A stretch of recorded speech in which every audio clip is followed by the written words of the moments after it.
हम है red network, हम करते हैं जन की बात। नमस्कार, मैं हूं योगेश चक्रवर्ती और आप देख रहे हैं रेड नेटवर्क। एनएमसीएच अस्पताल के अधीक्षक निर्मल कुमार सिन्हा को सच बोलने की वजह से अस्पताल के अधीक्षक के पद से हटा दिया गया है। लेकिन क्या आप जानते हैं उन्हें अपने पद से हाथ क्यों धोना पड़ा? दरअसल बात यह है कि बिहार के दौरे पर केंद्रीय टीम स्वास्थ्य व्यवस्था का जायजा लेने आई हुई थी। उससे एनएमसीएच के अधीक्षक साहब ने बिना किसी लाग लपेट के बता दिया कि अस्पताल में 447 बेड हैं, जबकि 166 पर ही ऑक्सीजन की सुविधा उपलब्ध है। ऐसे में मरीजों का इलाज कर पाना संभव नहीं हो पा रहा है। साथ ही उन्होंने अस्पताल में स्वास्थ्य कर्मियों की कमी की बात भी बयां कर दी। बस यही बात सत्ता के शीर्ष पर बैठे लोगों को नागवार लगी या यूं कहें साहब को चुभ गई, लिहाजा उन्हें हटाकर विनोद कुमार सिंह को अधीक्षक बना दिया। मतलब साफ है, सुशासन के राज में सच बोलोगे तो कार्रवाई होगी, आपको अयोग्य और अक्षम ठहरा दिया जाएगा। लेकिन इससे भी बड़ा सवाल यह है कि अगर सच बोलने पर पद से हटा देने के बाद क्या बिहार की लचर स्वास्थ्य व्यवस्था सुधर जाएगी? नहीं ना, बल्कि और बर्बाद हो जाएगी।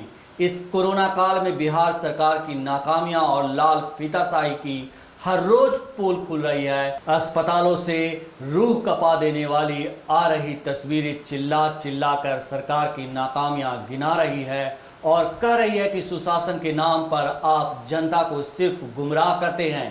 हकीकत कुछ और ही है। क्या ये कहना शर्मनाक नहीं कि पिछली सरकार अस्पतालों की इस कुव्यवस्था के लिए जिम्मेदार है? तो फिर पिछले 15 सालों से आप क्या कर रहे थे सरकार?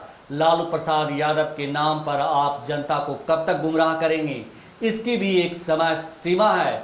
हर समय सभी प्रश्नों का जवाब लालू यादव थोड़े चलेगा। कभी अपने सहयोगी पार्टी के स्वास्थ्य मंत्री से भी जवाब पूछने की हिम्मत जुटा लीजिए। दूसरी बात, आपकी तो डबल इंजन की सरकार है, फिर पैसे की कमी कैसे हो सकती है? और तो और केंद्रीय स्वास्थ्य राज्य मंत्री अश्विनी चौबे भी बिहार से हैं, फिर भी अस्पतालों की इतनी बदहाल स्थिति क्यों? साहब, अब बहाना थोड़े चलेगा। 15 साल बहुत लंबा वक्त होता है।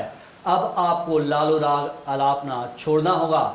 आप तो बिहार के चाणक्य कहे जाते हैं, लेकिन चाणक्य ने जनहित की बात की है, खुद की और पार्टी के हित की नहीं।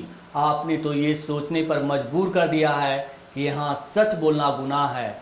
मुंह खोले नहीं कि आपके नाम का वारंट तैयार है। अगर आप सरकारी कर्मचारी या अधिकारी हैं तो समझ लीजिए कि आपके नाम का ट्रांसफर या सस्पेंशन लेटर तैयार है। बस बोरिया बिस्तर बांध कर रखिए, क्योंकि मौजूदा सरकार के खिलाफ अगर सच बोला तो इनाम में आपको यही मिलना है। लेकिन अब बिहार की जनता आपसे इन सवालों का जवाब चाहती है। आखिर 15 साल के अपने कार्यकाल में आप क्या कर रहे थे?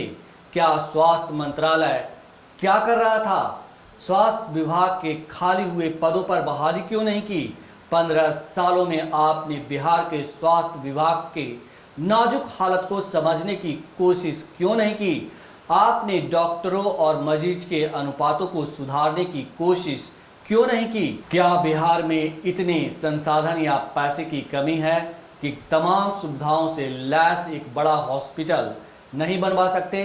सर, बिहार की जनता आपसे जानना चाहती है, अगर हम इतने ही गरीब हैं तो फिर आपने करोड़ों की लागत से विशाल बापू सभागार, हजारों करोड़ की लागत से विधानसभा, विशाल म्यूजियम, विधानसभा के सदस्यों के रहने के लिए मल्टीप्लेक्स और डुप्लेक्स कैसे बनवा लिया? अगर ये बनवा सकते हैं तो फिर राज्य के हर जिलों में तमाम सुविधाओं से लैस एक हॉस्पिटल क्यों नहीं बनवा सकते? विज्ञापन देने के लिए आपके पास पैसे हैं, लेकिन हॉस्पिटल के लिए नहीं हैं। पैसे और गरीब प्रदेश कहने की बात बेमानी है सरकार। अगर सचमुच हम गरीब हैं तो बिहार की जनता आपसे पूछ रही है, आपके द्वारा करोड़ों की लागत से बनवाया गया आधुनिक तारामंडल और म्यूजियम की जगह हॉस्पिटल क्यों नहीं बनवाया? क्या आपको जनता ने इसीलिए सत्ता की चाबी सौंपी थी? आपको जवाब देना होगा। अधिकारियों को हटाने डराने से समस्याएं खत्म नहीं हो जाएगी। पटना के कोरोना समर्पित हॉस्पिटल की स्थिति इतनी खराब है कि कई घंटे लाशों के बीच में कई मरीजों को रहना पड़ रहा है। उन्हें इंजेक्शन देने वाला कोई नहीं है। मरीज खुद अपने पैसे से ऑक्सीजन लाकर लगा रहे हैं। कोरोना पॉजिटिव मरीज खुद अपने पैसे से गाड़ी रिजर्व करके खुद से ऑक्सीजन का सिलेंडर हाथ में लेकर हॉस्पिटल पहुंच रहे हैं। इसके बावजूद भी उन्हें एडमिट होने के लिए काफ़ी जद्दोजहद करनी पड़ रही है। क्या यही सुशासन है? क्या यही कानून का राज्य है? जनता को, आपको तो इसका जवाब देना होगा सरकार। नमस्कार। हम है रेड नेटवर्क, हम करते हैं जन की बात।